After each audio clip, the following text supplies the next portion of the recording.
Blanche Monnier waxa ay ahayd gabar Faransiis ah oo lagu xabisay qol aad u yar muddo 25 sano ah.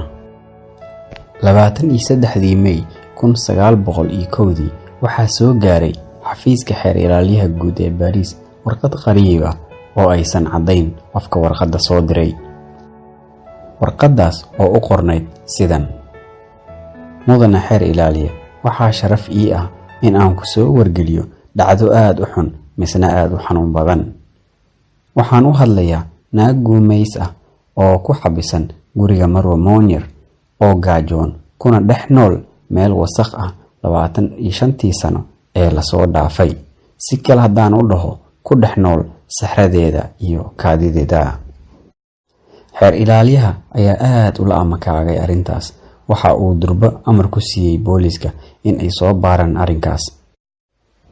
boolisku waxa ay yimaadeen gurigii reer Monnier, laakiin Blanche hooyadeed Marwo Monnier waa ay u diiday boolisku in ay galaan guriga. si kastaba, boolisku waxa ay xoog ku galeen guriga ayagoo isla markiiba baaris ku bilaabay. ugu dambeyn waxa ay arkeen qol aad u yar kuna yaala dabaqada labaad ee guriga oo quful weyn saaran yahay. waa ay jebiyeen qufulkii albaabka ku xirnaa, mise waxaa sanka ka soo galay ur aan naftu xamili karin. waxaase ka soo horbaxay qof dumar ah oo qaawan, haddana aad u dhuuban oo ay baahi dilootay. waa Blanche oo miisaankeedu uu ahaa ama uu yahay 23 kiilo oo keliya, misena dul saaran sariir iyo joodari dhammaad ah oo haddana aad u wasakh badan oo cayayaankuna ay dul meeraysanayaan, halka qolkuna uu ahaa mid aad u yar haddana ay ka dhex buuxaan saxaro iyo wasakh kale oo aad u kala duwan. boolisku Blanche waxay durba ay ula carareen cisbitaalka si halkaasi loogu daweeyo. Blanche Monnier waxa ay ku noolaayeen ayadii iyo faamilkeeduba magaalo Paris u jirta 4 saacadood. Blanche waxa ay ka dhalatay faamil aad u ladan, aadna looga qadarin jiray magaalada ay deganaayeen. 1874 Blanche oo 25 jir ahay waxa ay go'aansatay in ay guursato nin lawyer ah oo faqiir ah oo in badanna ka weynaa, laakiin hooyadeedu ma jeclaysan arrinkaasu. Blanche hooyadeedu waxa ay isku dayday in ay gabadheeda ka dhaadhiciso ama ay ka hor istaagto guurka ninkaasu, laakiin Blanche aad ayay uga biyadiidaneed rabitaanka hooyadeeda, halka uu u muuqday kaliya rabitaankeeda. habeenada ka mid ah Blanche waxa ay u hasaawo tagtay ninkii ay jeclayd. Blanche oo moodaysa in uu xaalka caadi yahay waxa ay u soo laabatay sidii awlarba ay u soo laaban jirtay. laakiin habeenkaas habeenadu waa uu ka duunaa. waxaa guriga ugu diyaar garoobay walaalkeed Marshall iyo hooyadeed oo mar alla markii ay guriga soo gashayba inta garab qabteen ku tuuray qol dabaqada labaad ee gurigooda ku yiilay, halkaasna ku xabisay. Blanche waxa uu bilowday nolol mugdi ah. mar qura waxa la waayay muuqeedii. magaaladii oo dhammi, gaar ahaan asxaabteeda iyo ninkii ay isjeclaayeen, waxaa la isweydiiyey halka ay jaan iyo cirib dhigtay. dhanka kale, hooyadeeda iyo walaalkeeda waxa ay iska dhigeen in ay murugaysan yihiin, laakiin waqti yar kadib howl maalmeedkooda ay iska sii wateen. dadka magaalada ku dhaqan waxa ay isku qanciyeen in ay isaga tagtay gabi ahaanba magaalada si ay nolol cusub uga aasaasato meel kale.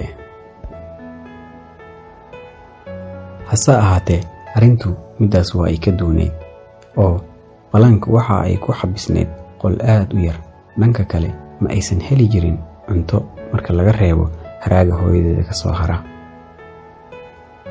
haraagaas oo daaqada looga soo tuuri jiray, halka mararka qaarna aysanba arki jirin haraaga naftirkiisa.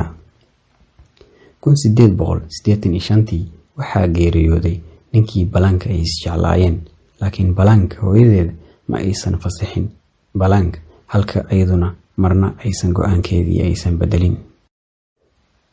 waxa ay ku adkaysatay go'aankeedii hore dhib walba ku dhacay kadib. Blanche qolkaas waxa uu ahaa jiif iyo suuli intaba. Wehel ma aysan haysan muddadaas 25 sano ah markii laga reebo cayayaan oo ay madax u ahaayeen dooli, dhilqo iyo kuwo kaloo badan. Muddo 25 sano ah Planck ma aysan arag iftiinka qoraxda iyo muuqa qof bini'aadan ah.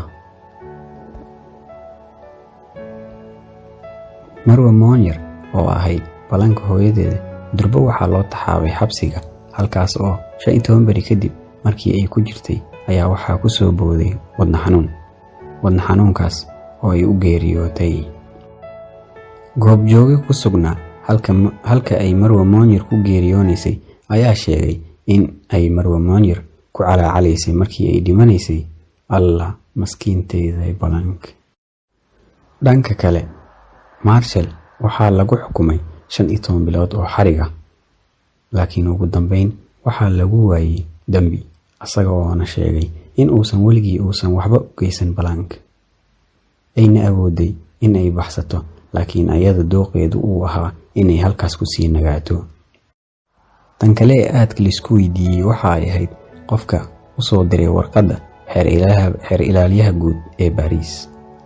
Waxaas ay dadku isla dhex marayeen in uu warqadda soo diray nin jeclaa gabar ka shaqaynaysay guriga Planck ay ku xabisnayd, halka dadka qaarna ay dhahayeen waxaa soo diray walaalkeed Marshall, ayaga oo sabab uga dhigayay in uu ka baqayay in hadhowdii uu kiiska Planck uu asaga ku soo baxo marka ay hooyadii geeriyooto, maadaama ay hooyadiisu tahay mid da' ah.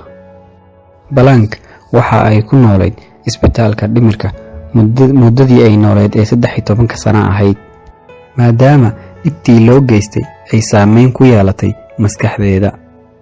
1913 13 sano kadib, Planck waxa ay ku geeriyootay isbitaalka.